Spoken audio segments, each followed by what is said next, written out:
Naging issue nyo na ba yung ganito? Ayan, hindi nalalak. Hindi gumagalaw yung lock na to. So, sasakyan pala na to, Avanza. Anong year model nito, sir?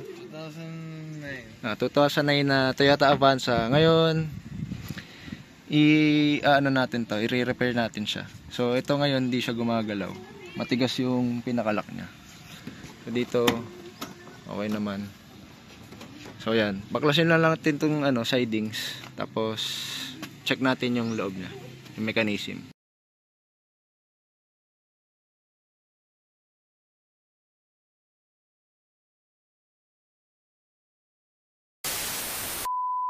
So ito, nabaklasan natin yung sidings niya. So dapat pag magbabaklas kayo na to, gamit lang din kayo ng mga tools na ganyan. Ganito, lalo na kung old model na, kasi ano na yung dito, yung sa lawanik niya. Yung iba na pupunit na yung lawanik. Ito, gaya nito. Oh, kagaya nito. Punit na. So yun lang, ingatan nyo na lang din para at least yung mga locks niya dito sa butas, maganda pa rin yung pagkakakapit. So, ganun lang. Tapos, ito pala is naka-automatic na siya, naka-central lock na to. Ngayon, nung sinilip natin dito, nung ginalaw-galaw natin to, ayan, makikita nyo dito, ayan, maluwag na siya. So, kumakalas na tong pinaka-rod niya dito sa lock na to.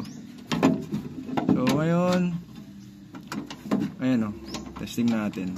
Kanina maluwag na to eh. Hindi ko pa siya nahigpitan. Ayan maluwag na yung tornilyo nyo. Ito kahit kamayin ko lang na uuga na siya. Yun din, dito din, itong side na to, maluwag na rin. So higpitan na lang natin siya. Ngayon ito. So gumagalaw na siya.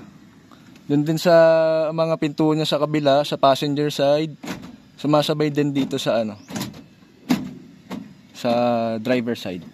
Pero ito ngayon, ayan tumitigas na naman siya. Kasi dahil dito. So, naglulus yung niya.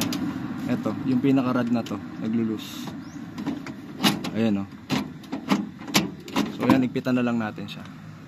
So, ayan lang. Ganun lang siya kadali i-adjust. Tapos, ayan. Okay na siya. Ayan Kita ba? So, yun lang. So, yun pala kanina. Akala ko okay na siya. So, chinek ko na rin yung actuator niya. Ang problema, mauga pala to. Dahil may basag na siya. Ito yung kaputol niya. Kasi yung wire niya dito kanina. Ay, yung tornilyo niya na. Yung dito, mauga na. So, ito na lang yung nakakapit pala. Hindi na yung pinaka-actuator. So, yun lang.